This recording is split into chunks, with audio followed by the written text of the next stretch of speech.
আর এক নবী এখনো বিয়ে করে নাই, সেটা হলো ঈসা পয়গম্বর।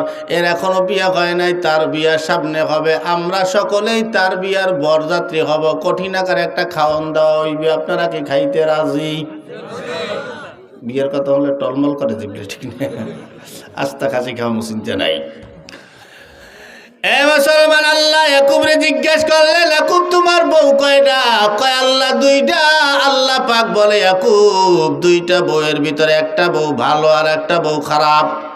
যেই বউটা ভালো, ওই বউয়ের গর্ভের থেকে দুইটা সন্তান বের হইছে, দোনোটাই ভালো হইছে। আর যেইটা খারাপ, ওইটার গর্ভের থেকে 10টা বের হইছে, 10টাই খারাপ হইছে। তার মানে বোঝা যায় ছেলে মেয়ে ভালো হওয়া খারাপ হওয়া, ছেলে মেয়ে ভালো হওয়া খারাপ হওয়া এটা বাবার উপরে ডিপেন্ড করে না, এটা মায়ের উপরে ডিপেন্ড করে। কথা ঠিক কিনা? মা ভালো সন্তান ভালো হয়, মা খারাপ সন্তান খারাপ হয়। কারণ মা 10 মাস 10 দিন সন্তানটারে গর্ভে ধারণ করে। শোনেন, 4 মাস যখন বয়স হয় পেটের ভিতরে, তখন থেকে কার্যক্রম শুরু হয়।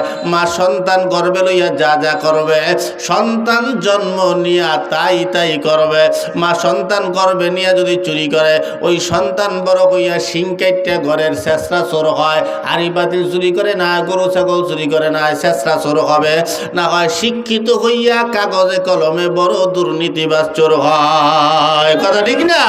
এই জন্য আমি বলবো, আমার যে সমস্ত যুবক ভাইরা দোকান পাটে এদিক সেদিক ঘুরা ফিরা বেড়াও, যারা ঘোরাফেরা করতেছে, আপনাদের কাছে সাইরা দিলাম। এবার আপনারা বলেন যে এই সমস্ত যুবকরা কোরআন হাদিসের মাহফিল তুইয়া ঘুরা ফিরা বেড়ায়, এদের মায়েরা এগো পেটে লইয়া কি করছে?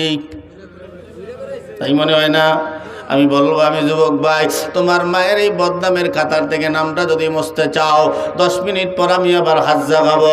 তুমি যদি মাহফিলের ময়দানে আসো, আমি বসবো, তোমার মা অন্তত তোমারে একবার হইলো তোমারে পেটে লইয়া কোরআন তেলাওয়াত করছে। কথা কান্নাগা ঠিক না? আর যদি না আসে, আমি বসবো তুমি ভালো করে সন্তান। আর যদি না আসো, বসবো তুমিও ভালো না, তোমার মাও ভালো না। আর যদি আসো, বসবো তুমিও ভালো, তোমার মাও ভালো ছিল। ঠিক না? কারণ এখন নবীরে বইলা গেছে, আল্লাহরে বইলা গেছে। একটা যুবক খুঁজা পাই না, এত আজ মাহফিল করিয়া বেড়াই, কত যুব সমাজ মাহফিল দেয়। এদিনকে মাহফিল করলাম আপনাদের এই ঘেরা খোলা ছিলেন না? ঘেরা খোলা হাজার হাজার যুবকরাই মাহফিলটা দিছে আমার ডাকিয়া। আমি ওই যুবক গই ধরলাম, একটা যুবক তোমরা দাঁড়াও, আমার মাথায় নবীর সুন্নাত আছে, চুলবার করে দেখাও। একটা যুবকও দেখাইতে পারে না। অথচ নবীর গালি দিলে আর কিন্তু আগে নামে। আরে কোথায় রইলা প্রাণের যুবক,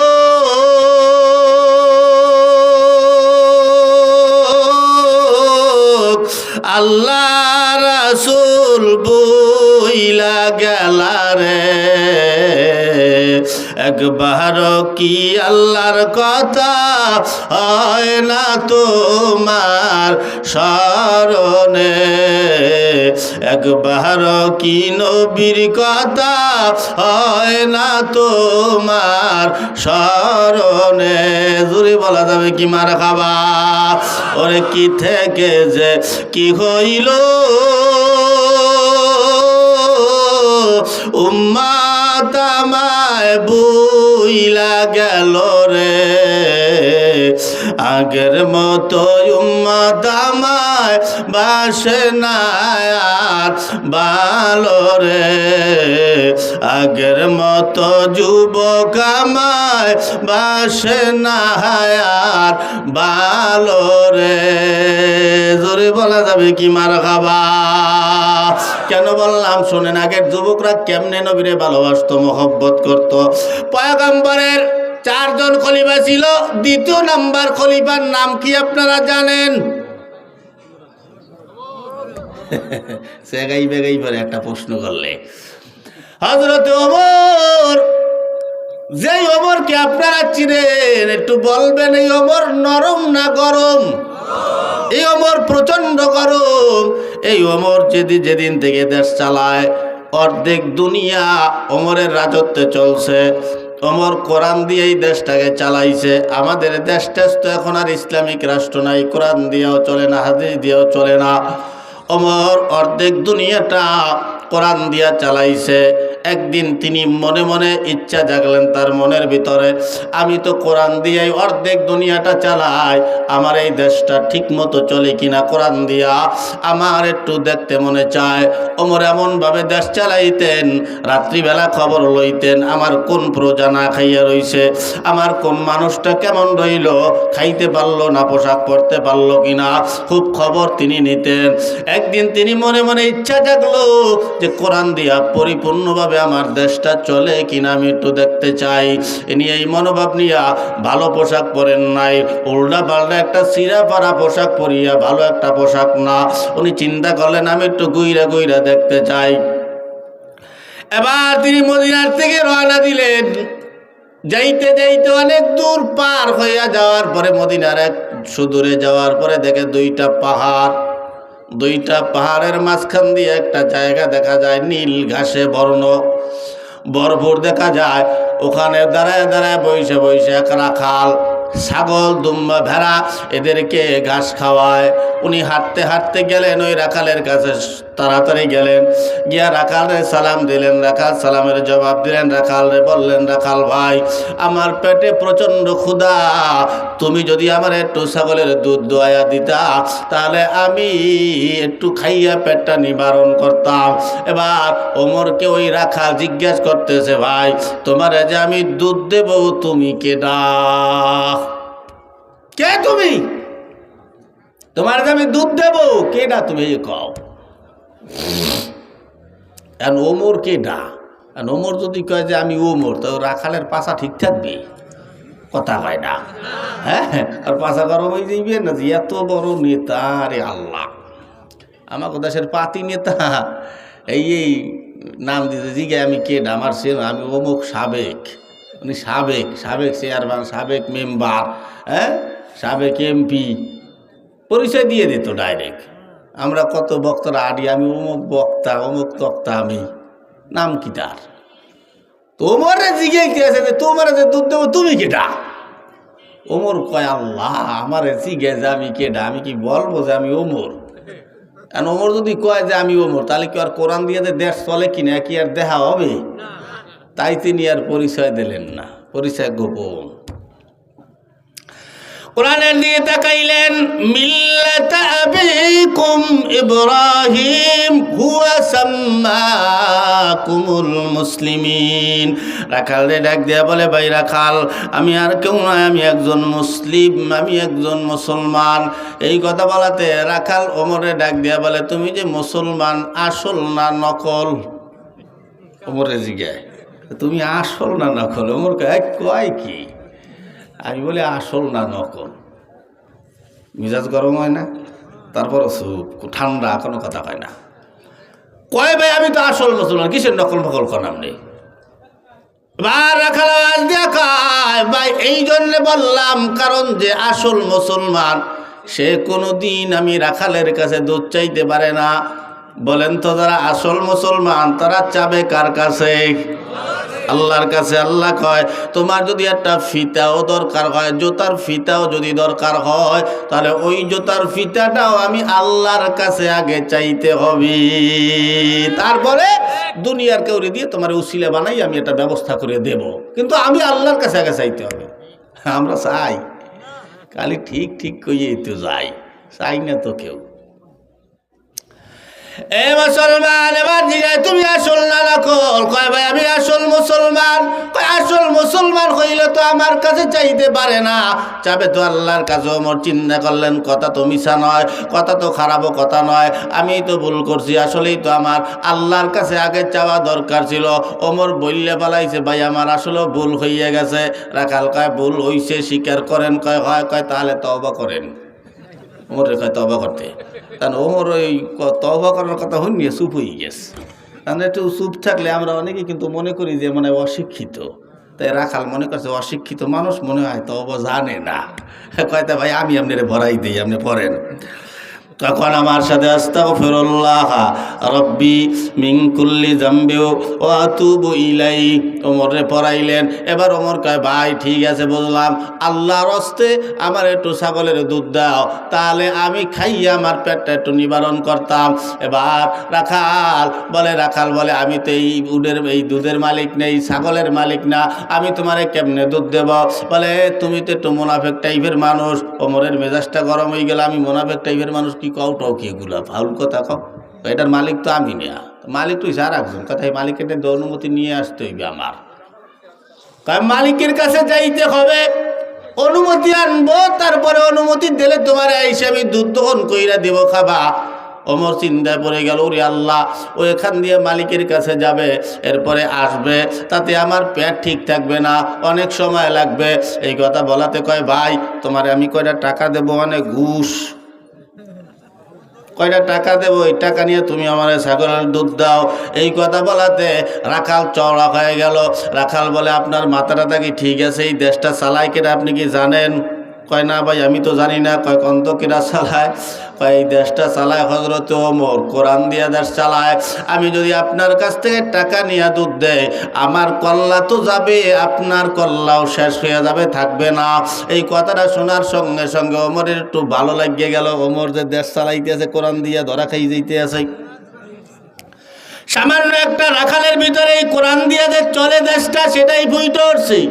সামান্য একটা রাখালও ঘুষ খাইতে চায় না। আর আমাদের দেশে ঘুষের অভাব হয় না, ঘুষের কারণে ব্রিলিয়ান্ট ছাত্রদের চাকরি হয় না, ঠিক না? ভালো ভালো গরিব ঘরের ছেলেরা চাকরি দিতে পারে না, কারণ কি ঘুষ দিতে পারতে আছে না। চাকরি পায় কারা? তারা ভালো মেধা নাই, পড়ালা ভালো করতে পারে নাই, টাকা দিয়ে পাস করছে, টাকা দিয়ে পরীক্ষা দিয়েছে, টাকা দিয়া চাকরি পাইছে, লক্ষ লক্ষ টাকা আছে, ঘুষ দিয়েছে, চাকরি হয়ে গেছে, ও হয়েছে ইঞ্জিনিয়ার। এই জন্য ইঞ্জিনিয়ার হইয়ে রডের মধ্যে বাস ঢুকায়। এই কথা কন না কা? রডের মধ্যে বাস দেয়, রাস্তা বানাই থুয়ে যায়, এক কুল দিয়ে রাস্তা বানাইয়া এক কুলে যায়, এক কুল দিয়ে চুলকানি শুরু হয়ে যায়, রাস্তা খাউজি বুঝি ভেঙে ছিল শেষ। ইঞ্জিনিয়ার ওই যে অটো পাস করে হয়েছে, অটো পাস হয়েছে ডাক্তার হয়েছে, বউরে লই গিয়ে সিজার করতে, ওই বউ সিজার করিয়া ডাক্তাররা ওই বাচ্চা গোবার করিয়া আবার পেটের মধ্যে কোন কারণে জানে ছুরি হান্দাই দিয়ে কিন্তু সেলাই করিয়ে দিচ্ছে, পেটের মধ্যে ছুরি হান্দাইয়ে এলো অটো ডাক্তার। ঘুষ ছাড়া হয় না। ভালো ভালো ছেলেদেরকে চাকরি দাও, দেশ উন্নত হবে। খালি ঘুষ খাইয়ে পেট খান বড় করিয়া এত হিসাব দেবা কেমনে? হারাম দিয়েই যদি সম্পদ করো, এমন একটা সময় আসবে না পারবা, আমি একটা কথা বলি, না পারবা খাইতে, না পারবা হালাইতে।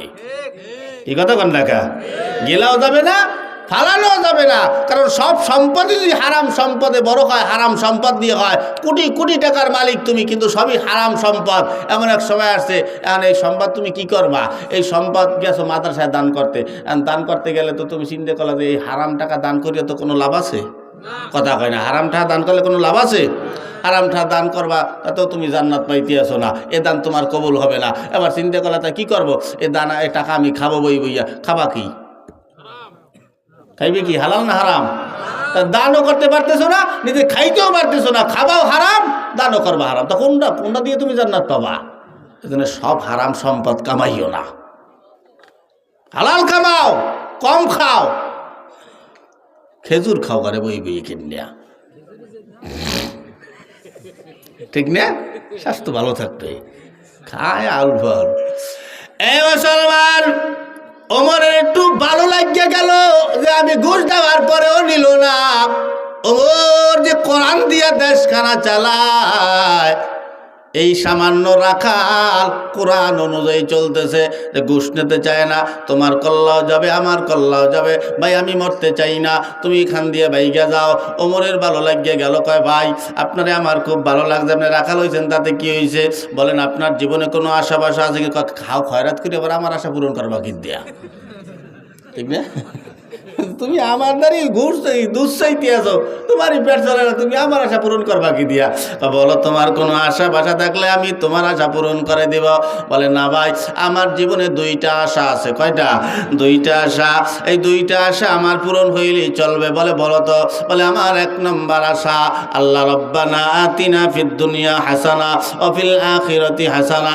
ভাই আমার এক নম্বর আশা হলো আমি মরার পরে যেন আমার আল্লাহ আমারে জান্নাত দেয়। এক নম্বর আশা। ওমর কয় তোমার এক নম্বর আশা পূরণ হয়ে গেছে। কয় কেমনে বললেন? বাকির নাম ফাঁকি আমি কিন্তু ভালো করিয়া জানি, কেন তো মরি যাই, জান্নাত পরে বাকি নিয়া। এক নম্বর কয়টা পূরণ হয়ে গেছে। দুই নম্বর আশা বলো? কয় ভাই আমার দুই নম্বর আশা, এই দেশটা চালায়, অর্ধেক দুনিয়াটা চালায়, এই দেশটা চালায় হযরত ওমর, কোরআন দিয়ে দেশটা চালায়, এত সুন্দর চলতেছে। আমার জীবনে একটাই আশা, আমি আমার এই চোখ দিয়া ওমরকে একটা নজর দেখতে চাই। এই কথা বলাতে ওমর ডাক দিয়া কয় ভাই তুমি ওমরে কি দেখতে চাও? সত্যি দেখতে চাও? কয় হ্যাঁ দেখতে চাই। কয় তুমি কি মুসলমান? কয় এতক্ষণ কি বুঝাইলাম? কয় আমি মুসলমান। কয় তুমি কি নামাজ পড়ো? কয় হ্যাঁ। কয় কোথায়? কয় পড়ি তো ওই মসজিদের নাম কি মদিনায়, মসজিদে নববীতে আমি নামাজ পড়ি। কোন জায়গায় পড়ো? একেবারে পিছনে বারান্দায় শেষ কাতারের শেষ মাথায়। তুমি ওমরে দেখবা কেমনে? ওমরে যদি দেখতে চাও তাহলে সামনে যাইতে হবে, একেবারে সামনের কাতারে। কয় ভাই আমি সামনে কেমনে যাব? কারণ মসজিদে নববীর ভিতরে নবীজির বড় বড় দামি দামি সাহাবীরা নামাজ পড়ে, আমি যে তার পাশে গিয়া দাঁড়াবো সেই সাহস আমার হয় না, কারণ আমার গায়ের থেকে ছাগলের গন্ধ হয়। আমি জীর্ণ শীর্ণ মানুষ, বেশি বড় লোক মানুষ না। আমি চাই না আমার দ্বারা কেউ কষ্ট পাক। আর আমার দেশে কত বিড়ি খায়, সিগারেট খায়, কান্দে কুন্দে বিড়ির গন্ধ, সিগারেটের গন্ধ যায়, মাঝখানে খারাই যায়। কি তাই না? বিড়ি খাইলে ওরে আল্লাহ আমাকে লাগে আবার আমরা খাই বিড়ি, আপনি রাখান পান, একই তো গেলে এক হয় বলে। বিড়ি আর পান কি এক হয় কোনো দিন? হ্যাঁ, বিড়ি এরম টাইম নিয়ে তুমি দোয়াটার একের হাঙ্গা কারি দাড়ি দুড়ি একেবারে সব জায়গায় মাহাই ছইয়া লাও, পোশাক দেও বিড়ির গন্ধ হয়। হ্যাঁ, আর আমরা পান খাই। আমি একদিন একটা জিগাই, এই বিড়ি আর সিগারেট খাও তুই যে এক কইলি এদিকে, তো তুই বিড়ি খাও, কোনোদিন বিড়ি খাইতে যে বিসমিল্লাহ কইছো? কয় না। আমি কোথায় মসজিদের মধ্যে বই খাইছো কোনো দিন? কয় না। আমাকে মাদ্রাসার মধ্যে এগুলো খাওয়া যায় হুজুর হইতে বইয়া? আমি কোথায় আমরা তো পান মসজিদের মধ্যে বইয়ে খাই, মাদ্রাসার মধ্যে বইয়ে খাই, পানটা যখন মুখে দেয় তখন বিসমিল্লাহ বইলে মুখে দেয়, তাতে তুই এক হইলি কেমনে?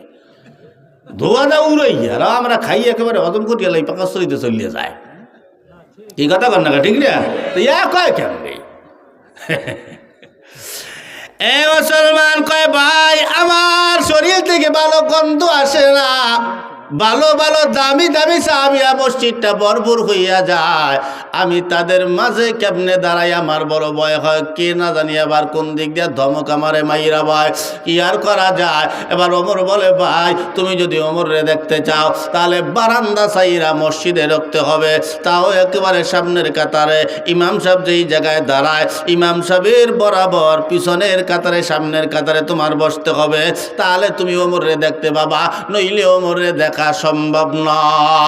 এই কথা বলার পরে বলে ভাই আগামীকাল কি দেখা যাবে? হ্যাঁ দেখা যাবে, যাইও তুমি, কারণ ওমর ফজরের নামাজ পড়ায়। আমিরুল মুমিনিনের আমাকে দেশের সরকার হইছো, সরকার আমাকে দেশে কোনো সরকার কি নামাজ পড়াইতে পারে? পাত বাইরে যাবে পিছন দিয়ে একেবারে, এত সোজা। ইমাম সাহেবকে পিছনে লাগিয়ে দেয়, নামাজ পড়াই দেহ। বন্ধু এত সোজা মনে করিল না।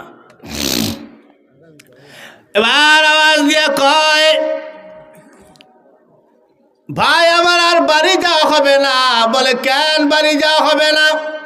বলে বাড়ি যদি যাই আইসা ফজরের নামাজে যদি দাঁড়াই তাহলে আমি সামনের কাতার পাবো না, কারণ আমি আসতে আসতে আমার আগে বহু সাহাবীরা মসজিদে নববী ভরপুর কইরা ফালাবে।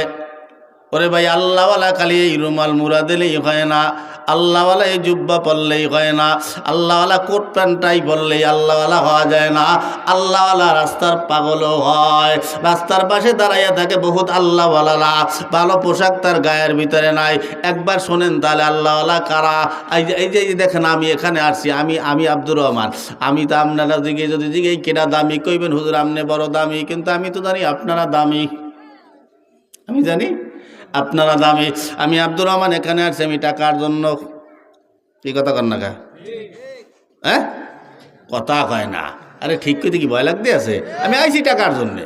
কথা কি ঠিক? আমি আসছি কেন? টাকার জন্যে। আপনারা টাকার জন্য আসছেন একজনও? তা ভালো কেটা? অনেকে ভাড়া করে আইছেন বয়ান শুনতে, গাড়ি ভাড়া করে আইছে অনেকে।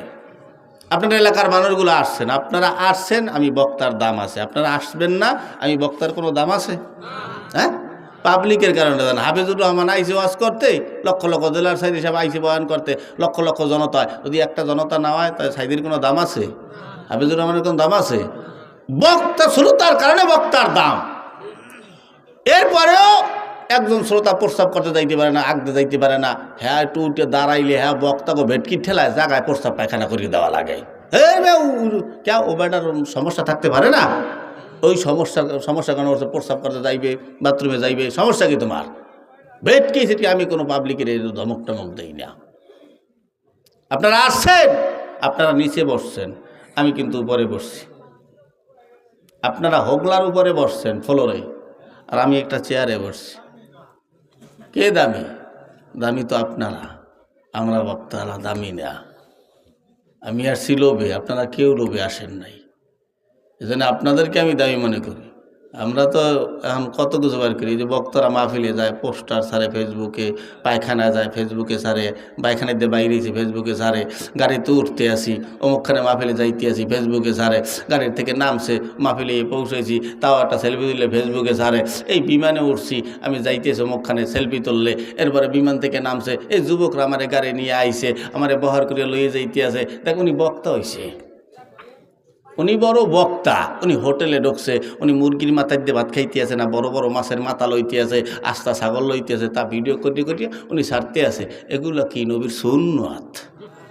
হ্যাঁ, বাংলাদেশের এমন কোনো পীর নেই আমার সাথে সাক্ষাৎ হয় নাই আজও পর্যন্ত একটা সেলফি তুলি নেই। সেলফি কে? সেলফি তুললে বিশ্বে লাগে আমি কি জান্নাতে টিকিট পেয়ে যাবো?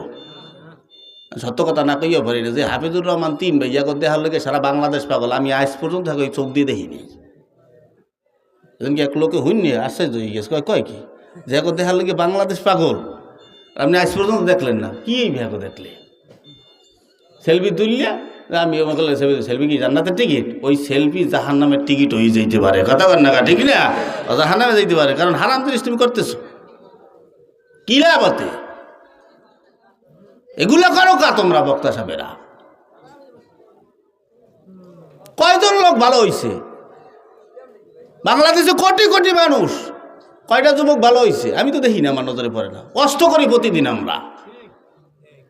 কয়জন নবীর সুন্নাত মানছে? হয় না, এগুলা কইয়ে লাভ নাই। দোয়া করি সবাই ভালোই যান, যার যার কবরে শেষে যাব। আল্লাহরে মানেন, নবীরে মানেন। এগুলো দুনিয়াটা হলো ক্ষণস্থায়ী, চিরস্থায়ী কিছুই না। আমরাও ক্ষণস্থায়ী, এই জন্য আমাকে বডিতে আল্লাহবাক যা দিয়েছে সব ক্ষণস্থায়ী, কোনোটা চিরস্থায়ী না। কি কথা কর না, ঠিক না?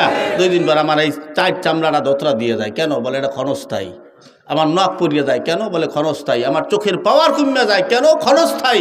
আমার দাঁত পইরা যায়, এখন আড্ডি চাবাই খাই, কয়েকদিন পর কলাও খাইতে পারবো না। কি কথা কর না? হ্যাঁ, জৈবন এখন আছে, 2 বছর পরে আবার ডাউন, শেষ, নাই জৈবন। কেন? এগুলো ক্ষণস্থায়ী, থাকতে পারবো না। তাই ওই আল্লাহরে মান্য, নবীর সুন্নাতটা মান্য, কবরে যাইও। দিনই কাজ কইরা তারপরে কবরে যাও। এই টাকা পয়সা সম্পদ এগুলো কোনোটাই কাজে আসবে না। আপনি বড় লোক, আপনার 3 খান কাপড়ের কাপড়, ওটার দাম একটু বেশি, আর আমি গরিব, আমার কাপড়ের কাপড়টার একটু দাম কম। এই আল্লাহওয়ালা খালি পোশাক হয় না।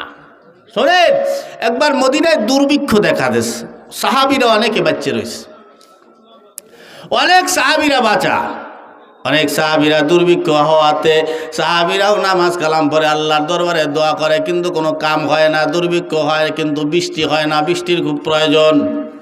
একদিন রাত্রিবেলা সাহাবীদের আমার নাম মনে নাই, এক সাহাবী মসজিদের ভিতরে ঢুকছেন রাত 3টার দিকে। 3টার দিকে ঢুইকা ওই জায়গায় বৈশা বৈশা আল্লাহর দরবারে দোয়া করতেছে। রাত 3টার পরে উনি হঠাৎ করিয়া দেখে মসজিদে নববীর ভিতরে একজন লোক ঢুকছে, শরীরের ভিতরে ভালো পোশাক নাই।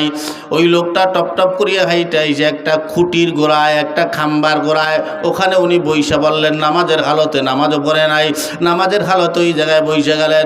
নামাজের হালতে বৈশায় 2টা হাত আল্লাহর দরবারে এইভাবে বাড়াইয়া দিয়েছে। আমাদের নবী যখন দোয়া করতেন এইভাবে হাত উপরের দিকে উঠাইয়া দিতেন, আর আমরা মোনাজাত করি এইখানে, ঠিক না? এই জায়গায় মোনাজাত বই রয়েছে, এরকম করে ধরে বই রয়েছে মোনাজাত। কত রকম মোনাজাত, এগুলো মোনাজাত ধরছে, এগুলো কোমর খাউ জইতে আছে, পাছা খাউ জইতে আছে, ঠ্যাং খাউ জইতে আছে, মোনাজাত করি আল্লাহর দরবারে 2টা হাত এইভাবে উঠাইয়া দিয়ে আল্লাহরে ডাক দিয়া বললেন, আল্লাহ মদিনাবাসীর কষ্ট হয়, আল্লাহ বৃষ্টি দিয়া দাও। এই কথা যখন বললেন, এই কথা বইলেই লোকটা চলে গেল। ওই সাহাবী পাশে বসা, ওই সাহাবী ওনাদের দেখে আশ্চর্য হয়ে গেল, কি ব্যাপার, এটা কেমন মানুষ রে, আমরা এত দোয়া করতেছি তাতে কোনো লাভ হয় না। এই লোকটা মসজিদে ঢুকলো, ঢুকেই বলল, আল্লাহ মদিনাবাসীর কষ্ট হয়, আল্লাহ বৃষ্টি দিয়া দাও। এই কথা বইলে আবার বের হয়ে গেল। এই সাহাবীরা পিছনে পিছনে যাইয়া এই সাহাবীরা খবর দেখলো যে কোন বাড়িতে ঢোকে, বাসাটা চিন্না আসলেন। পরদিন সকালবেলা যাইয়া দেখে ওই বাড়িতে একজন কাঠুরিয়া থাকে। কাঠুরিয়ারে দেখে জীর্ণশীর্ণ ঘরের ভিতরে কোনো ভালো আসবাবপত্র নাই। ডাক দিয়া কাউনি বুঝে ফেলাইছে, ভাই আপনি এই জায়গায় কি করেন, গতকাল আপনি কিন্তু মসজিদে নববীতে ঢুকছেন, আমি দেখছি। এই কথা বলাতে কয়, ভাই আপনি দেখে ফেলাইছেন, বুঝতে ফেলাইছেন। বলে, ভাই তোমার আর এখানে থাকা লাগবে না, তুমি চলো, তোমার যত খাবারের দরকার হয় আমি একলা তোমারে খাওয়াবো, খালি আল্লাহরে ডাকবা আর ঘুমাবা, আর কোনো কাম তোমার নাই। কয়, ভাই আপনি জানছেন এতটুকুনি ভালো কথা, আপনার কাছে একটা আবদার, আমি যতদিন বাইচা আছি ততদিনের ভিতরে এই কথা দুনিয়ার কারো কাছে আপনি বলবেন না। কয়, ভাই আপনি রাত্রে খালি আল্লাহরে বইলা আসছেন, আল্লাহ মদিনাবাসীর বড় কষ্ট হয়, আল্লাহ বৃষ্টি দিয়া দাও। সকালবেলা এত সুন্দর বৃষ্টি হয়েছে, আপনি তাকায় দেখেন পুরা মদিনাবাসীরা মনোরম একটা পরিবেশ হইয়া গেছে। বলে, ভাই আর কারো কাছে বলবা না, আমি এখানেই ভালো আছি, আমি এখানেই থাকবো, আপনার সাথে আমি যাব না। তাই দেখা বোঝা যায় না কে আল্লাহওয়ালা আর কে বেঈমানওয়ালা, এটা বোঝা যায় না। এই জন্য আল্লাহওয়ালা খালি পোশাকে হয় না, আল্লাহওয়ালা আপনাদের মাঝেও থাকতে পারে। এই জন্য আমি আপনাদেরকে ভালো জানি। এবার ওমর আওয়াজ দিয়া কয়, ভাই তুমি যদি নামাজ পড়তে চাও, ওমরে দেখতে চাও, তাহলে মসজিদে নববীতে গিয়ে একেবারে প্রথম কাতারে নামাজ পড়া লাগবে। এই কথা বলাতে কয়, আর বাড়ি যাওয়া হবে না। বলে, কেন? বলে, মসজিদের ভিতরেই থাকবো। বলে, ভাই তুমি যে মসজিদের ভিতরে থাকবে ফতুয়া পাইলা কই? আমরা তো কত মসজিদের মধ্যে থাকি, ঠিক না, মসজিদের মধ্যে ঘুমাইয়া থাকি। ওমর কয়, তুমি মসজিদের মধ্যে থাকবা, ফতুয়া পাইলা কই? বলে, ভাই আমি যদি বাড়ি যাই তাহলে আইসা আমি আর মসজিদে জায়গা পাবো না, ওমরেও আমার দেখা হবে না।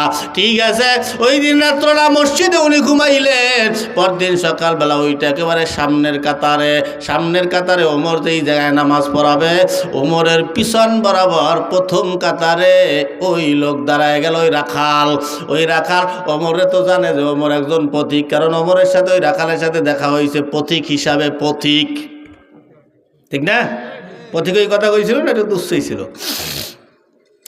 আবার ভাষা পাইছে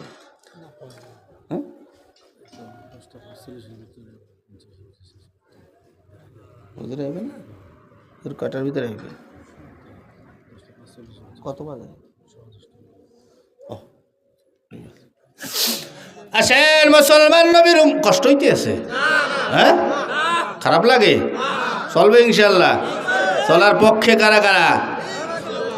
আল্লাহ আমায় কাবা দেখাও না, দেখাও সোনারি মদিনা।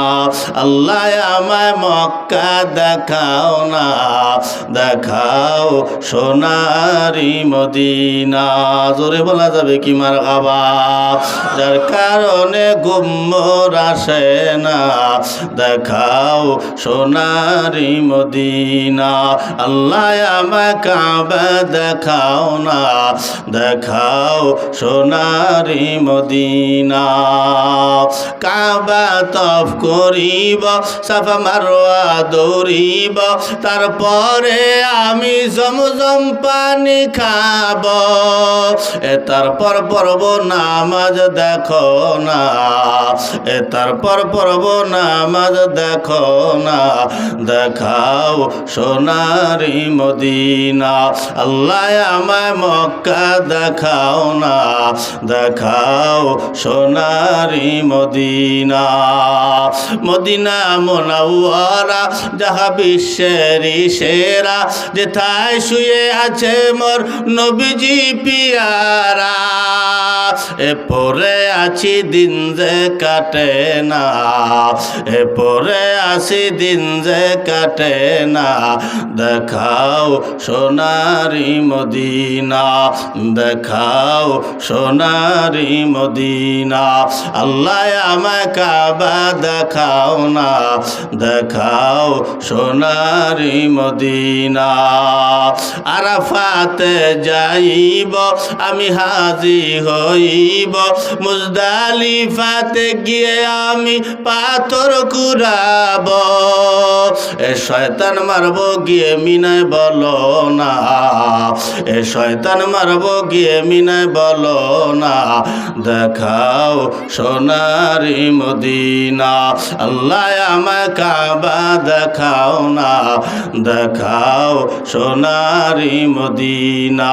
যার কারণে ঘুমর আসে না, দেখাও সোনারি মদিনা। জোরে চিল্লা বলেন মারহাবা। এবার আমার ওই রাখাল পরদিন সকালবেলা সবার আগে উঠা উনি গেলেন মসজিদে নববীর ভিতরে। একেবারে ওমর যেই জায়গায় নামাজ পড়া ইমাম, একেবারে তার বরাবর পিছনে নামাজে দাঁড়ায় যায়। অথচ আল্লাহর নবী যখন নামাজ পড়াবে, আল্লাহর নবী নামাজ পড়াবে, ইমামতির মুসাল্লা ইমামতি করবে, নবীর পিছন বরাবর দাঁড়াবে হজরতে আবু বকর। আর নবী মারা যাওয়ার পরে আবু বকর যখন ইমামতির মুসাল্লায়, আবু বকরের পিছন বরাবর দাঁড়াবে হজরতে ওমর। ওমর যখন আবার ইমামতির মুসাল্লায় নামাজে দাঁড়াবে, ওমরের পিছন বরাবর সমান সমান দাঁড়াবে হজরতে ওসমান। ওসমান যখন নামাজের মুসাল্লায় দাঁড়াবে, ইমামতির মুসাল্লায় দাঁড়াবে, ওই ওসমানের পিছন বরাবর দাঁড়াবে হজরতে আলী।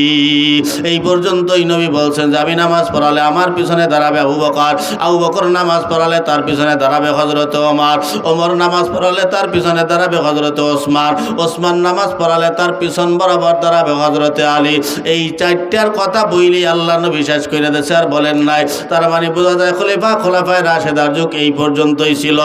এ মুসলমান, এবার ওসমান হজরত ওমরের পিছন বরাবর দাঁড়াবে। কিন্তু ওসমান পরদিন সকালবেলা ফজরের নামাজ পড়তে যাইয়া ভিতরে ঢোকার সঙ্গে সঙ্গেই তাকাইয়া দেখে ওমরের জায়গায় কে যেন বইসা রইছে।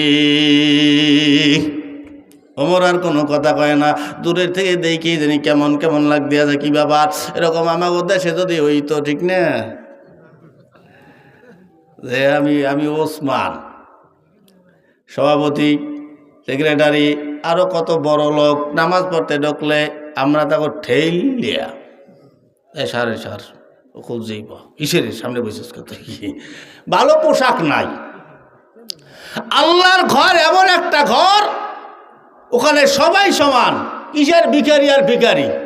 কোটি সম্পদ তামাম দুনিয়ার মালিকও যদি হয়, মসজিদের ভিতরে ঢুকে আল্লাহর ঘর, ওখানে কারো রাজত্ব চলবে না। ওখানে ঢুকে তুমি যেই জায়গায় জায়গা পাবো ওই জায়গায় বসবা। যদি কেউ ওইটা তোমার জায়গা দেয়, ওটা হলো তোমার সম্মান করছে, কি কথা না, ঠিক না? তো তুমি ঠেললা কাউরে সরাই বসতে পারবা না। ওমরের জায়গায় বসছে, ওই ওসমানের জায়গায় বসছে, ওসমান ঠেললে বসতে পারতো না। তাই তুই আমার জায়গায় বসে, পোশাক টোশাক কেমন, কওয়ার সাহস পায় নাই। কারণ ওসমানের ভিতরে কার ভয়? ওসমান রাদিয়াল্লাহু তাআলা আনহুরে দেখা ফেরেশতারা পর্যন্ত লজ্জা পাইতো। একদিন আল্লাহর নবী আয়েশা সিদ্দিকা রাদিয়াল্লাহু তাআলা আনহার এই রানের উপরে মাথা দিয়ে শুয়ে রয়েছে। অথচ আবু বকর ওমর দোনোজনই নবীর শ্বশুর, দোনোজন। আবু বকর আসছে, নবী মাথা উঠায় নাই। ওমর আসছে, নবী মাথা উঠায় নাই। ওসমান আইয়া সালাম দিয়েছে, আসসালামু আলাইকা ইয়া রাসূলুল্লাহ। যখনই সালাম দিয়েছে আল্লাহ নবী ওইটা একেবারে ঠিকঠাক শরীরের একটু পোশাকটা একটু ঠিকঠাক করিয়া এইবার বস আয়সা জিগেইতেছি, ইয়া রাসূলুল্লাহ যে আমার আব্বাই আসলো, এরপরে ওমর রাদিয়াল্লাহু আনহু আসলো, আপনি ওদের সময় উঠলেন না, ওসমানের সময় আপনি উঠতে বসলেন কেন? আয়সা তুমি জানো না, যেই ওসমানরে দেখলে ফেরেশতারা পর্যন্ত লজ্জা পায়, এত লাজুক আমার সাহাবী ওসমান, আমি সেই ওসমানের সম্মান করবো না, করবো কাকে? এই ওসমান তার জায়গা দখল করে বই রয়েছে ওই রাখাল, তার গায়ে কোন গন্ধ ছাগলের। এখন ওসমান ওখানে যাইয়া তার পাশের সিটে বইসা নামাজ পড়লেন। নামাজ পড়িয়া এবার ওই ওই রাখালের দিকে খালি এরকম চায়, কতক্ষণ পর এরকম চায়। আপনারা আমার হারাদিন দেখবেন কোনো অসুবিধা নাই, দেখবেন একটা কালা লোক বা একটা ভ্যানওয়ালা পাশে বসে বসলে, একটু গরিব টেবিল একটু পাশে বসলে এরকম কয়েকবার চাইলে ওর কিন্তু মেজাজ গরম হয়ে যায়। এবারে এরকম বারবার চাইগা, এই আপনি কোনোদিন লোক টোক দেয় সানকে লিখি বারবার কি দেখেন কি কবে না? একটা কালা মানুষ যদি হয়, যদি এরকম কয়েকবার চায় তার মেজাজ গরম হয়ে যায়। তার ওসমান ও তো এমনি রাখাল, আর ওই ওসমান রাদিয়াল্লাহু তাআলা আনহু কতক্ষণ পর পর ওই লোকের দিকে চায়, জিগেই দিয়ে সাহস পায় না যে ভাই আপনি কি ডা, জিগি নিয়ে সাহস পায় না। তো এরকম কয়েকবার ওরকম চাইছি, ধমক দেয়, আপনি কি দেখেন ওরকম করে চাইছি বারবার আয় রাখাল মানুষ। এদিক দিয়ে পিছন দিয়ে অন্য সাহাবিরা চাইতে গেছে, বেড়া তুই ছিল কেডা? জিন্নুরাইন যাকে বলা হয় নবীর দুই ভাইয়ের জামাই, বেড়া তুই চাইতে হলো ওসমান। রাখাল দেশে কান দিয়ে, রাখাল ভয়ের ঠেলায় কান দিয়ে দেশ। রাখাল কয় ভাই এই জন্যেই আমি মসজিদে নববীর ভিতরে আসতে চাই না, তবে ভাই তোমরা টেনশন করিও না, আমি এই আজকে আসছি, এই একুক্তই আসছি, এরপরে আর কোনো দিন আমি আসব না। সবাই আশ্চর্য হয়ে গেল, বলে কেন? বলে ভাই এইটি আমি ভয় ভয় করছিলাম, কারণ আমি একজন রাখাল মানুষ, আমার গায়ের থেকে আসে দুর্গন্ধ, ছাগলের গন্ধ, বকরির গন্ধ আসে, এই জন্য আমি ভিতরে আসতে চাই না, কারণ ভিতরে তোমরা আমার নবীর বড় বড় দামি দামি সাহাবীরা আসো, তোমাদের অনেক দাম, আমি তোমাদের পাশে আমি দাঁড়াইতে চাই না, আমার গায়ের থেকে দুর্গন্ধ আসবে, সেই কারণে এই জন্যে ভাই আমি আজকে একবার আসছি, এই একক তো আসছি, এই একক তো পইরে আমি চইলে যাব, খালি একবার দেখব, একবার দেখা পাইলেই আমি চইলে যাব, আর কোনো দিন আমি ভিতরে আসবো না। এই কথা বলার পরে ওসমান কয় ভাই তুমি এখানে আসছো একক তো নামাজ পড়বা, আবার এই একবার আসছো আইসা আবার দেখকে চলিয়ে যাবা, এটা কেমন কথা? মানে ওসমান কইতেছে যে আমি শুরু জীবন থেকে নবীর সাথে কত যুদ্ধ করছি, কত কিছু করছি, একক তো নামাজ আমি কাজা করি নাই, আমি আজ পর্যন্ত আল্লাহরে দেখতে পারলাম না, আর এ লোক আজকে আইসে একক তুই পড়বে, আবার আজকে দেখি উনি চলিয়ে যাইবে, আর আইবে না। এই ওসমান আটটা ধরে বলছে ভাই তুমি যেহেতু আল্লাহর দেখ কথা, তুমি আমারও একটু একবার দেখাইয়া আমারও দেখাই দিও। ওসমান চিন্তা, কারণ ওসমান তো ওই রাখাল কি আল্লাহরে দেখতে আইছে, কথা হয় না। কারে? ওসমান বলছে কারে? ওসমান তো বলে যে আল্লাহরে দেখ, কি ইউরি আল্লাহ, ই আল্লাহরে দেখ খেলাইবে একক তো নামাজ পড়িয়া। কয় ভাই আমারে দেখাইও, এই কথা বইলা বলে ঠিক আছে তাহলে তুমি এই জায়গায় বইসা নামাজ পড়ো। মসজিদে নববীর সামনে দিয়ে হযরত ওমর ঢুকলেন ইমামতির মুসাল্লায়। সৌদি আরবে গেলে এখনো পাবেন, আমরা যেখানে মেম্বারে দাঁড়াই ওই সামনে দিয়ে একটা দরজা আছে, আর আমাগো দেশেরও দরজা নাই, আমাগো দেশে ইমাম সাহেব যেখান দিয়ে আসবে মুসল্লিরাও ওখান দিয়ে আসবে, এমন পরিবেশ করতে হবে ইমাম সাহেবরে দেখার সুযোগই আপনারা পাবেন না, কারণ ওই মসজিদে মেম্বারের পাশ দিয়ে একটা দরজা থাকবে, ওখান দিয়ে ইমাম সাহেব আসবে, ওখানে নামাজ পড়ে আবার ইমাম সাহেব চইলা যাবে, মুসল্লিগুলোকে সাক্ষাৎ হয় না। কিন্তু আমাদের দেশে ইমাম সাহেব যে পথ দিয়া, মুসল্লিরাও সেই পথ দিয়া, সবাই খালি ইমাম সাহেবের লোকে অপেক্ষা করে, কই হুজুরে কই কি এখন চাই তাই পিছনে, ঠিক না?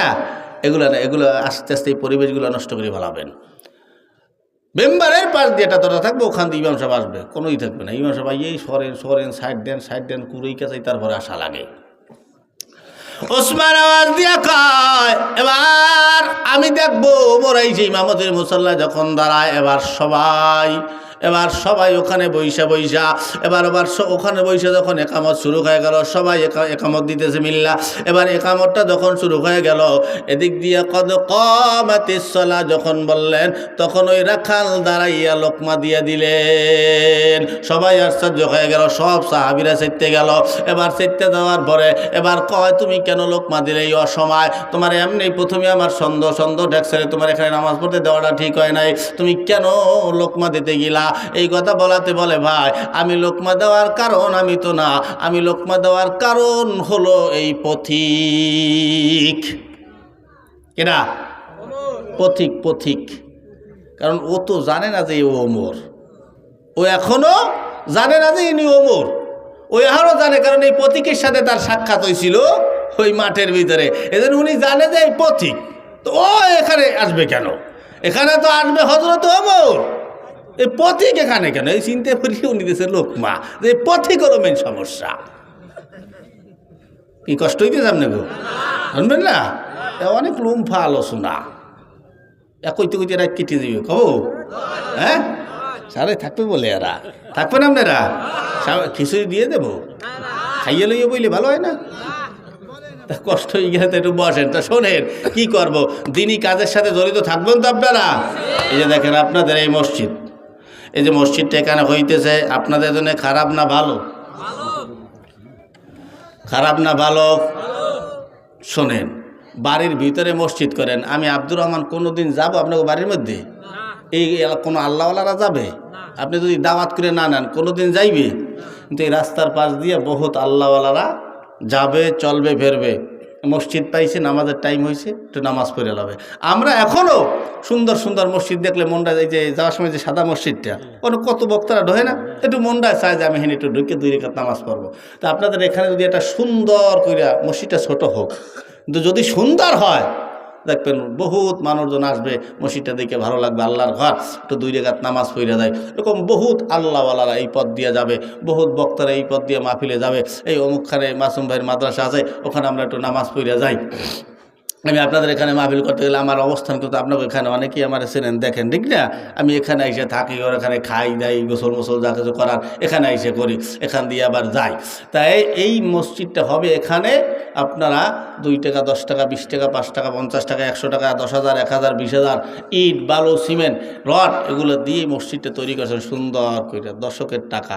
অজান আপনারা না দিলে আল্লাহর মসজিদ চলবে, আপনারা না দিলেও শুরুর থেকে চইলা আসছে, কিয়ামত পর্যন্ত চলবে এই মাহফিল। আপনারা কেউ টাকা না দিলেও মসজিদ এখানে উঠবে। কি কথা কন না? উঠবে, হয়তো আপনার এই এলাকার টাকা দিয়ে উঠবে, আপনার কপাল পুড়িয়ে গেছে। এই জন্য কয় মক্কার মানুষ হজ পায় না। আপনার টাকা এখানে হবে না, কিন্তু দেখা যায় এই হুজুররা মিল্লা, মেরালি ভাই, এরা বহু দূরের থেকে কালেকশন করে টাকা এনে এই মসজিদ উঠবে, আইজ উঠো কাইল উঠো করবে। এবং যে সভাপতিরা বই রয়েছে, ঢাকা সর্বত বন্ধু বান্ধব এদের কাছ থেকেও আনবে, এক একভাবে এই মসজিদটা উঠবে। আমি ঢাকাতে যেখানে থাকতাম, ওখানে আসিল সসীম, উনি বিভিন্ন বন্ধু বান্ধবদের ফোন দেয়, আমার মসজিদে টাকা লাগবে 50, 1 লাখ এরকম বাড়িয়ে দিত, বহুত বড় লোক। আপনারা তো ছোট মানুষ, আমি কালেকশন করছি 10 লক্ষ টাকা, 10 লাখ, এক একজন 10 লাখ, 10 সেকেন্ডের ভিতরে 30 জন দাঁড়াইছে, 10 লক্ষ করে টাকা দেবে। কার্ডটা আগে লাগবো, কার্ডটা আগে লাগবো। তা আপনারা তো 10 লাখের মানুষ না, 20 লাখের মানুষ না, 10,000-এর মানুষ না, তার ভিতরে ওই টুয়াঠা 2-1 থাকিয়ে যায়, ভালো টাকা পয়সা ইনকাম করে। তা এই পথ দিয়ে যাবে। বাজান জীবনে বহুত দান করছেন, আমাদেরকে শয়তান একটা ধোঁকা দেয়, কত দান করছি আর কত করব, এইটা একটা শয়তানের ধোঁকা, এইটা একটা শয়তানের ধোঁকা। আপনি 1000 দান করেন, আপনার জীবনে একটা দান কবুল হবে কয়টা? কথা কয় না, কয়টা? একটা দান। আপনি 10 কোটি টাকাও কবুল হইতে পারে, 10 লক্ষ টাকাও কবুল হইতে পারে, আবার 10 টাকাও কবুল হইতে পারে। কথা কন না, ঠিক না? না কইয়াও পারি না। এক লোক মরিয়ে গেছে, বুঝেছেন? মারা যাওয়ার পরে আর আল্লাহর ডাইকে কইতেছে, বান্দায় দিকে জি আল্লাহ, তুই হেঁটে সোজা 8টা জাহান নামে যাবি। আল্লাহ আমি জাহান নামে যাবো কা? কয়টা তোর আমল নামায় কিচ্ছু নাই, তুই জাহান নামে যাবি না, যাবি কই? কয় আল্লাহ কা, তুমি যে আমার দুনিয়ায় কোটি কোটি টাকার মালিক বানাইছো। হ্যাঁ বানাইছি তো। তাই আল্লাহ ওই লক্ষ কোটি টাকাগুলা আমি যে দান করছি, সেই দানগুলা কো? কী দান করছো? অমুক মাদ্রাসায় টাকা চাইছিল, আল্লাহ কষ্ট হয়ে যায়, ওই মাদ্রাসাটা আমি নিজের টাকা দিয়ে করে দিচ্ছি, অন্তত 1.5 কোটি টাকা খরচ করছি ওই মাদ্রাসার পিছনে। অমুক মসজিদ থেকে আসছে, আল্লাহ আমি 5 লক্ষ টাকার চেক লিখে দিয়ে দিছি। অমুক মসজিদ থেকে আসছে, আমি 10 লক্ষ টাকা নগদ দান করে দিছি। অমুক এলাকায় মানুষ চলতে পারে না, সামাজিক কাজ আমি একটা ব্রিজ করে দিছি আল্লাহ নিজের টাকা দিয়া। অমুক এলাকায় বিধবারা চলতে পারে না, আমি যে কাপড় চোপড় কিনে দিয়ে আসছি, খাবার কিনে দিয়ে আসছি, গরিব দুঃখীদেরকে আমি পাশে দাঁড়াইছি, জামা কাপড় কিনে দিয়ে আসছি, খাবার দাবার দিছি। অমুক মাদ্রাসায় ছাত্রদের কষ্ট হয়, আমি রিহাল কিনে দিয়ে আসছি, টেবিল বানাই দিয়ে আসছি, যুবকদের ছাত্রদেরকে আমি যুব্য বানাই দিয়ে আসছি, কতগুলো কোরআন শরীফ কিনে দিয়ে আসছি। এই যে ভালো কাজগুলো আল্লাহ করলাম, সমাজ কল্যাণ কাজ, মসজিদ মাদ্রাসা, গরিব দুঃখী এতিম মিসকিন দান করলাম, আমার এই লক্ষ কোটি টাকার দানগুলো গেল কোথায়? আল্লাহ আল্লাহ কাতরে একটা দানও কবুল হয় নাই। তুই যাবি কই? আল্লাহ তাই এই টাকাগুলো আমি ফাও দান করলাম না, আমি দান করলাম, আমি আমার ব্যবসা কাজে খারাইলে আমি কত টাকার মালিক হইতে পারতাম। আল্লাহ এই ফাও দান আমি করতে গেলাম, কাকা দান তো করছো তুই তো নিজের লিগে, আমার জন্য করো না, এই জন্য আমি একটাও কবুল করিনি। কয়তে আল্লাহ এখন কেমন হয়ে গেল না, আমি এখন জাহান নামে যাবো, এটা তো আমার মনটায় চায় না যে আমি এতটা দান করে আমি জাহান নামে যাই। কারণ আমি কী করবো? আল্লাহ যাওয়া লাগবে জাহান নামে? হ্যাঁ যাওয়াই লাগবে। আর লোক কইতেছে আল্লাহ যেহেতু কষ্ট করি এতটা দান করিও, যেহেতু আমার শেষমেশ জাহান নামে যাওয়াই লাগবে, তাই টাকাগুলো করিয়ে থাকবে, আমার টাকাগুলো তুমি আমার দিয়ে দাও, আমি জাহান নামে চলে যাবো। আরে আল্লাহ কি দেবে? আমরা এই দাঁত ফেলাই দেবো। কয়তো আল্লাহ এখন আমার জাহান নামে যাইতে মনে চায়, এতটা দান করি। আল্লাহ কয় বান্দা আমি আল্লাহ তো আসি, এত চিন্তা করো কা? আল্লাহ জাহান বান্দা কয় কি আশাটা যে আসো এই জাহান নামে পাঠাই দিতে আসো? কয় না, তোর একটা দান আমি কবুল করছি। কয়টা? কথা কয় না, কয়টা? একটা দান। এখন ওর মাথার ভিতরে চক্কর খাইছে, আমার এই একটা দান আল্লাহ কবুল করছে কোনটা? 10 কোটি না 10 লাখ না 10,000 না 10 টাকা না 10 পয়সা, কোনটা কবুল করলো? ওর জানার কৌতূহল জাগলো, ডাক দিয়ে কাল আমার কোন দানটা কবুল হয়েছে একটু কন। মানুষ সবাই কিছু না কিছু জায়গায় ঠেকিয়ে যায়, কথা কন না? ঠিক না? খেয়া ঘাটে যাই দেখবেন বহুত বড় লোক ঠেকিয়ে যায়, কারণ ওনার তো হাজার ঠেকিয়ে নোট 2 টাকার ভাড়া তো ওনার কাছে নাই। তো ওই লোকও একদিন আল্লাহর কাছে ঠেকিয়ে পড়ছে, আল্লাহ কাছে তোর কোটি টাকার মালিক বানাইছে, কিন্তু একদিন ঠেকিয়ে গেছিলি। ওর পেটে প্রচণ্ড ক্ষুধা লাগছে। কিছু মানুষ আছে দেখবেন আমি 3 দিন না খাইলেও আমার মনে হইবে না যে আমি না খাই রয়েছি। কিন্তু আবার কিছু মানুষ আছে যখন খাবার রক্ত হয়, খাওয়ানটা না পাইলে ওর পেটে কিন্তু প্রচণ্ড ক্ষুধা লাগে, হাঁটতে চলতে কষ্ট হয়। এই কথা বল না, ঠিক না? তা ওরও এমন ক্ষুধা লাগছে, ও ক্ষুধার ঠেলায় চলতে পারতেছে না, কারণ খাওয়া লাগবে। তাই পকেটে হাত দিলেন, হাত দিয়ে দেখে যে পকেটে আছে মাত্র 10টা টাকা। চিন্তা করেন আল্লাহ 10 টাকা দিয়ে কি করা যায়? সামনে একটা হোটেল দেখতে পায়, হোটেলে সিঙ্গেরা পুরি বিক্রি করে। চিন্তা করলো 2 পিস সিঙ্গেরা আর 1 গ্লাস পানি খেলে পেটটা মোটামুটি ঠান্ডা হইবে, বাড়ি পর্যন্ত হাঁটতে যাওয়া যাবে। এই আশায় উনি হোটেলের দিকে রওনা দিয়েছে। হোটেলে ঢোকার আগে আগে পাশ থেকে এক লোক আইসা ডাক দিয়ে বলতেছে, ভাই আমি 3 দিন ধরে কিছু খাই নেই, আমার 10টা টাকা দিলে 2টা সিঙ্গেরা খাই পেটটা ঠান্ডা করতাম। এখন চিন্তা করে যে আল্লাহ আমি মাত্র 1 ওয়াক্ত ভাত খাই নেই, তাতে আমার পেটের মধ্যে গাড়ি চালাইতে আছে, আর ও 3 দিন ধরে খায় নাই। ওর কি অবস্থা? পাগল ছাগল মানুষ, বাড়ি ঘর আছে না না আছে, বাড়ি খাইতে পারবে না না পারবে, তার তো কোনো ঠিক ঠিকানা নেই। তা আমি তো বাড়ি গেলে খাবার পাবো, যা এই একটা ওক্ত লাগে আমি নাই খাইলাম, কষ্ট করে বাড়ি দিয়ে তো খাইতে পারবো না। ধর এই 10টা টাকা ওরে দিয়ে দিল। গেলেন, সিঙ্গারা খাইলেন, পানি খাইলেন, আল্লাহর দরবারে দোয়া করলেন। আল্লাহ কয় বান্দা তোর ওই দিনের ওই 10টা টাকা আমি কবুল করছি, ওই 10 টাকার উসিলায় আমি তোর সব দানগুলি কবুল করিয়া তোরে জান্নাতের মেহমান বানায় দিলাম। সুবহানাল্লাহ। তাই বাদান কোন দান কবুল হবে তা আমি জানি না, ওই করছি আর কত করব, এর মাঝখানে যেটা করবেন ওইটা বাদ পড়িয়ে গেছে, ওইটি দেখা যায় আপনার কবুলের দরজা ছিল, করছেন পিছনে বহুত, আরও করবেন ওটাও বহুত। আজকে আপনি একটা দান করবেন এই এখানের এই মসজিদটার জন্য বাজান। আপনারা মাদ্রাসার জন্য পেঁয়াজ টেজ আলু রসুন ওগুলো দান করা যায়, কিন্তু মসজিদে তার পেঁয়াজ রসুন খাবে না, ঠিক না? মসজিদে লাগবে রড লাগবে, সিমেন্ট লাগবে, বালু লাগবে, হ্যাঁ, এরপরে নগদ টাকা লাগবে, যারা কাজ করবে তাদেরকে দেওয়া লাগবে। এই জন্য বাজানদেরকে বলবো, বাজান নিজেকে মসজিদে তো করেনি, এই পথিকরা যাবে, হাজার আল্লাহওয়ালারা যাবে, পথিকরা নামাজ পড়বে, কাল কিয়ামতের ময়দানে আপনার দেওয়া টাকা দিয়া অজুখানা করা হয়েছে, আপনার দেওয়া টাকার পানি ওই হুজুর অজু করবে, আল্লাহওয়ালারা পথিকরা অজু করবে, এরপরে আপনার দেওয়া সিমেন্ট আপনার দেওয়া বালু ওই জায়গায় দাঁড়াইয়া হুজুর মানুষ নামাজ পড়বে, এরপর আপনার দেওয়া বালু সিমেন্ট ওই মসজিদের দেওয়ালে দেওয়ালে লাগানো আছে, কত শান্তি, ওরা নামাজ পড়বে বলে অর্ধেক সব সদগায়ে জারিয়া হিসাবে যেটা আছে আমরা জানি, ওটা আপনার আমল নামায় পৌঁছাইতে থাকবে বাজান। কোন উসিলায় কে জান্নাত পাবে এটা একমাত্র আল্লাহ ছাড়া কেউ জানে না। তবে আমি চাই আজকের এই পথিকদের জন্য এই মসজিদটা এখানে যেন হয়, এই মসজিদের জন্য আপনারা যেটা দান করবেন, হোক টাকাটা 10 টাকা, হোক 10 টাকা, কিন্তু ওই 10 টাকাটাই যেন আপনার নাজাতের কারণ হইয়া যায়।